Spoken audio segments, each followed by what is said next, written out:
Are you feeling like a hot mess trying to figure out how to insert a row into an Excel table? Don't worry, you've come to the right place.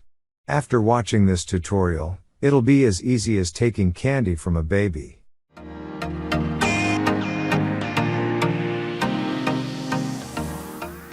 Welcome to How to in 2 Minutes. If you are looking for short videos with advice in less than 2 minutes, you have come to the right place. Let's get started. If you need to add some data into your table, Excel has got your back with its handy-dandy function for inserting empty row, or even multiple rows in the spreadsheet. Let's have a look at how to add an extra row.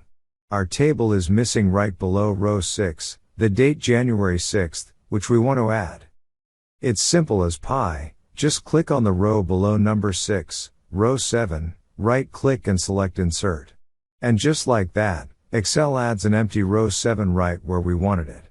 Now we can add the missing date by dragging down the bottom right corner of cell A6. But wait, there's more. Let's say we want to add 3 empty rows below row 12. You don't have to do it one by one.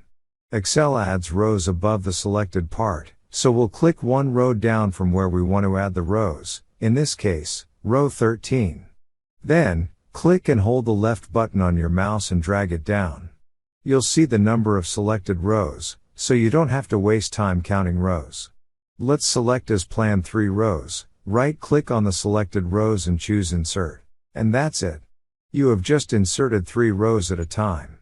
If you found this tutorial video helpful, please give us a like or leave a comment below, and watch another video tutorial on how to in 2 minutes.